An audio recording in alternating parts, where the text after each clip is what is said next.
This is Don't Spill the Beans, a classic game of skill from Schaper. Now today I have this 1967 edition that I'd like to compare to this 2021 Hasbro edition and see what's changed and what stayed the same over the course of about 60 years. Now first off, I want to say I was trying to research this and came at a bit of an impasse here. I'm seeing a lot of conflicting records online as to whether or not this game was invented in 1957 or 67. Now, the version I have on hand is a 1967, and it was the oldest one I could get my hands on, and so far I have not encountered anything that was stamped as an older version of the game. So I am curious to know if perhaps the game was invented and then not published until 10 years later, or what the history was, but I haven't been able to find too much. So if anybody watching happens to have any insight, please do comment. I would be very interested to hear that history.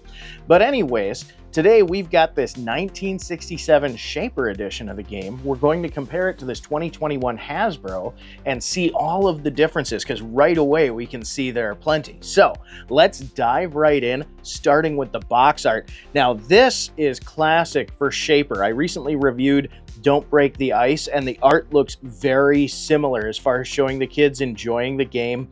How the game itself is depicted actually more as a painting than a photograph.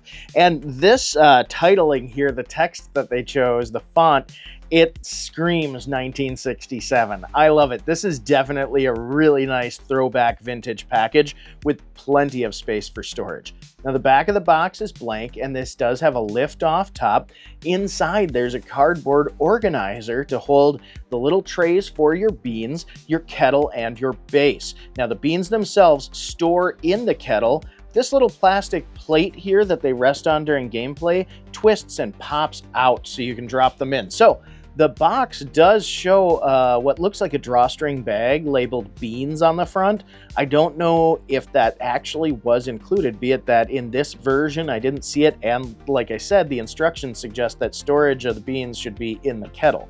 So that might just be for show to let you know that you're playing with beans, which we'll get to in a minute. It's kind of neat. You play with real kidney beans in this edition of the game. Another thing that I really like is the rules are printed on the underside of the lid of the box. Yes, simplicity and durability. That's something that I'm very happy to see. So let's hop over to the 2021 edition from Hasbro. Right away, this is a whole lot cheaper and lighter. I just want to point that out. I wasn't picking this up and moving it around. I don't want to knock stuff over on the table, but this is tiny.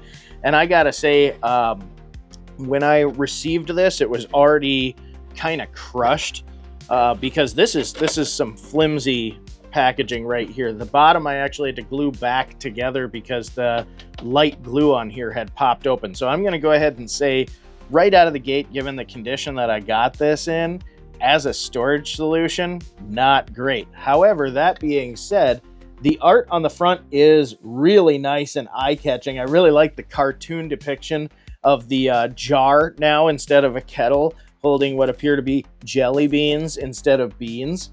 We also have a little picture of a young girl having fun playing the game in the front. She's concentrating really hard. When we flip it over, we have a closer shot of a couple of kids enjoying the game. And I actually thought this was amusing.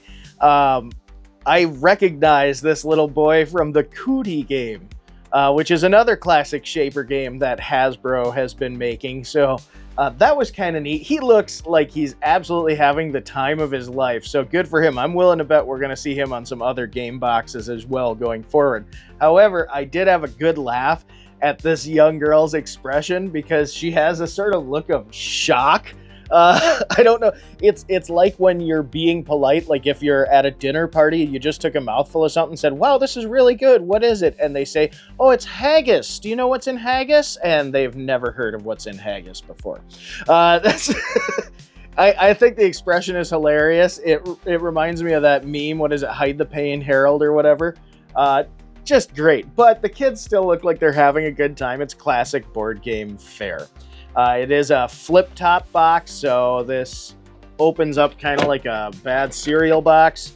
Again, something that kind of bothers me is there's no great storage solution for all these beans. And the bottom of the box, it's very easy for them to come out. So get yourself a Ziploc bag or some manner of resealable vessel to keep these in, because unlike the original edition, this has to be broken down completely to fit into the box. The actual jar breaks into two pieces. This little top also, everything's very loose on this one. This little top also twists off, kind of. There we go. And then these two pieces come apart. So this modern version of the game has quite a bit more disassembly involved when you're setting it up and taking it down, and that's, I don't know. I'm not a fan. I like simplicity in my design. So that being said, though, it doesn't look fundamentally too different from the original. And on that note, I think we should dive right into the game and its elements itself, starting with this 1967 edition of Don't Spill the Beans from Schaper. This thing has a really distinct look. I love the big black cauldron, the red base. These little trays here actually have a really nice print. Kind of like leaves. You play with real kidney beans in the 1967 edition. Now, I'm not sure these were with this when I purchased it, so some of them were a bit beat up and I cleaned them up and discarded them, but there's the great possibility that these beans have been with this game since the 60s. So I thought that was pretty neat. Gameplay is really simple. Players start with a number of beans in their tray. You just divide them up evenly and they go around taking turns, strategically dropping beans into the cauldron here. And the trick is the bottom portion of the cauldron is empty and there's this little tray on top that holds the beans up high. So the point of balance is much higher than this little axle here. And what ends up happening is it becomes very easy to throw the balance off when you're stacking these beans. Now, I don't know if I have enough just in this one tray to do it. I'm just kind of placing them actually relatively recklessly because I'm sure it'll take a couple minutes to actually throw the balance off, but that's kind of what's fun is these beans don't weigh very much, and yet the results can be quite dramatic when you start to see, oh, there we go. Oh, right on the edge. Now, I'm kind of placing these off balance so you can see the action in play, but strategically speaking, you could make this go around a lot more. Ooh. By trying to carefully balance. Now, here's the thing is, if the beans tip over or any fall into the tray, the player who placed them has to add them to their count. The goal is to be the first player to empty your tray completely. So, of course, if the beans tip over, which I almost cheated here, but let's stack them. Let's see if we can do it without just losing a couple. There we go. So that's satisfying. When the beans fall over, whoever knocked them down has to add them to their tray. So you could just say that the first person to empty wins, or you could really play all out and have players play until full elimination. That would be kind of fun too. But the rules of the game, again, very simple. Game of skill and balance. You're not supposed to touch the cauldron or the other beans when you place them, so you are supposed to just gently drop them from right above. But this is actually a lot of fun. I mean, there's a reason why this game has endured for so long. The design is relatively simplistic. I mean, yes, it's definitely a prop game, which I like. I like games that rely on a shtick. I like these little plastic games of skill, Kerplunk, Jenga, you know, those little labyrinth things, Forbidden Bridge, Fireball Island. Anything that has a little bit more to it like this is fun to me. So I just like the theatricality. And I gotta say, this is a classic design. I think it's instantly recognizable to a lot of people. I mean, this was a very popular game when I was growing up, and rightfully so. Very easy point of entry for anybody. I can't even remember what the required age is on this, but I can't imagine it's very old. I'm sure you could have a 4-year-old play this and have a good time. Maybe a little younger, but kind of depends also on reflexes and motor skill, because it could be very frustrating for a little one if they don't quite have the motor skill to gently drop a bean. But it's good exercise and good practice, so there's one way of looking at it. However, now that I don't know why, I just wanted to have an even distribution of beans in these trays. It just feels more like them. There we go. Now the display is good. Moving on, let's have a look at the 2021 edition from Hasbro. Now, we've changed theme. First off, you're going to notice the beans are very colorful plastic beans. These are a tactile pleasure. I'm not going to lie. It's like getting a nice set of dice. They're a little weightier than a kidney bean, but not by very much. They have cute little cartoon faces printed on them. I love it. There's different faces too. There's a variety of faces. So it's not just like each color is a different face. They all kind of have a little bit of a variety. So I like that. Right away, the game components are nice. I don't like that this breaks into so many parts for storage because there are some weak points where the jar actually fits together. There are these little pins. There are these little pins on the edge here, and I noticed that when I got mine right away, because of the clear plastic, it was easy to notice where this got scuffed and a little plastic fatigue resulted, and that was brand new out of the box in that condition. So you have some issues with packaging as far as protecting the product or possibly something that happened in production. However, we also do need to temper our expectations with such a low-cost game. To be fair, this wasn't very expensive, and the fit and finish when I got it was not something that was overly disappointing. I do also need to credit Hasbro. They are really sticking to reducing plastic waste with these products. So even though, yes, the game relies on these plastic beans, which are not single use and if stored responsibly are perfectly safe, along with all the rest of these parts, the fundamental design of this game is heavily reliant on plastic. So the fact that everything that they included for packaging for the parts reduced as much plastic as possible is something that I applaud. These beans came in a little paper bag here.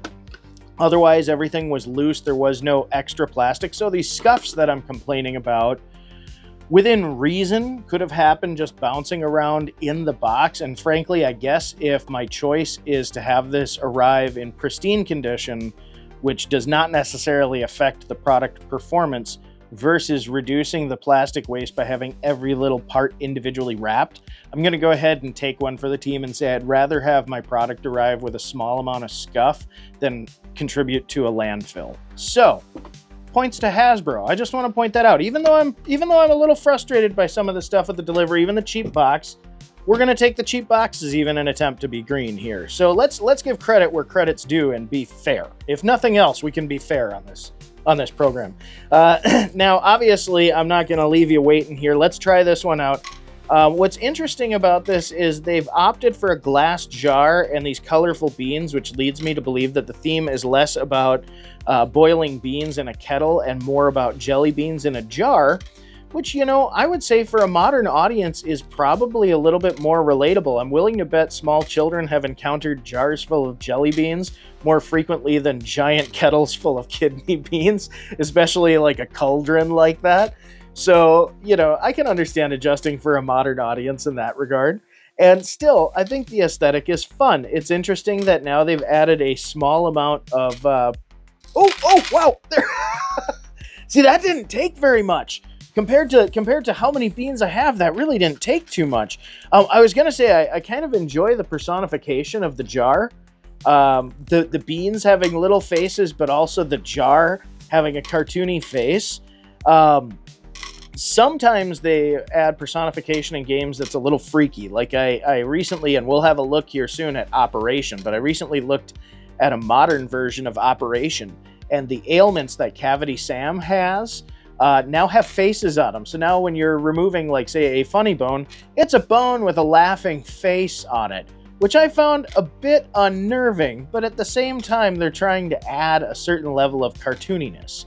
But it is surprising because some stuff does not need to be, you know, anthropomorphic. Oh! I love it.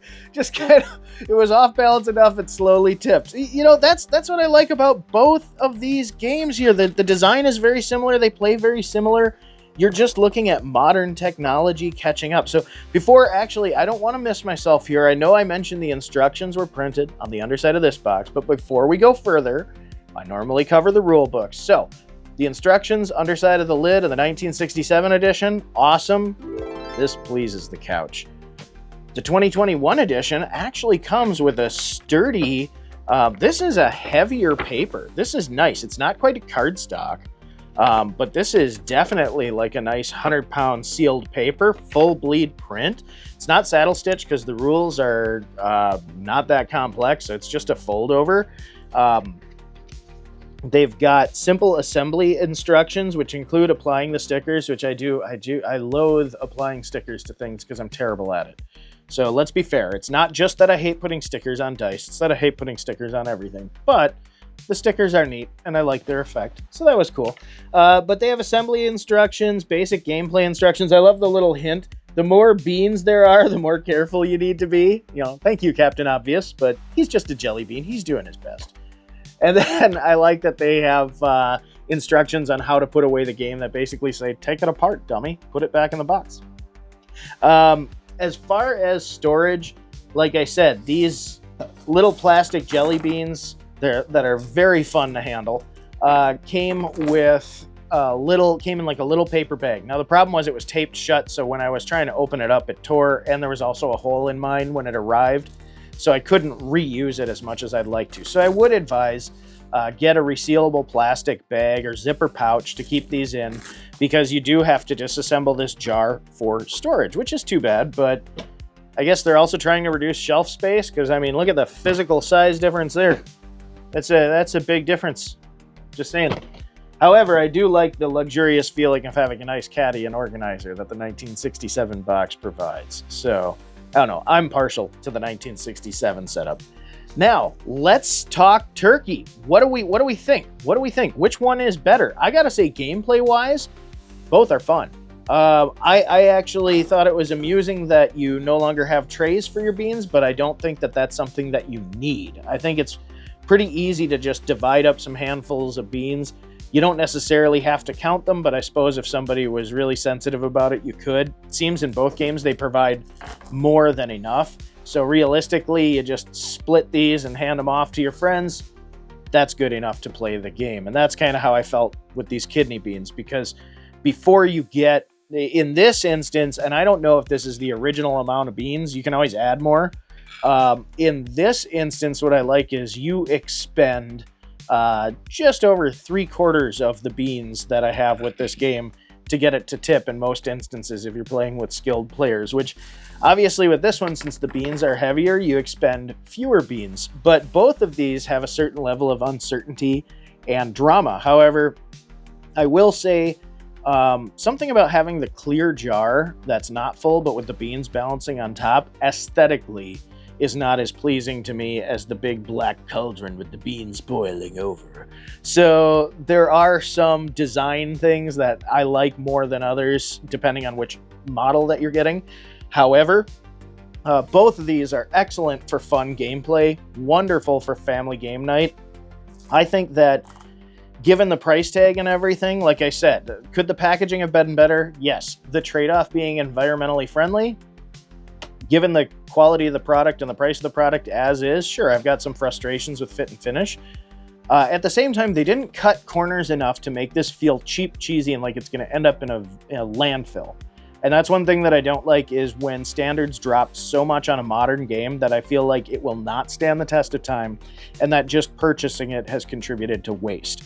So I will say that I do appreciate that Hasbro has stuck to their guns on reducing plastic waste, and this is an excellent example within their product range showing that. So I think both are worth picking up. I think both are a lot of fun. Hygienically, I think the plastic beans are better for young kids to play with than actual dried beans. I would say that I would be more inclined to track down a vintage model for adults. If I was a collector, if I had a big nostalgia factor or something like that, where I just really wanted it. Like, this is a great display piece. I love this. I love the cover art's just great. This looks great. I like it. I definitely think it's worth tracking down as a collector.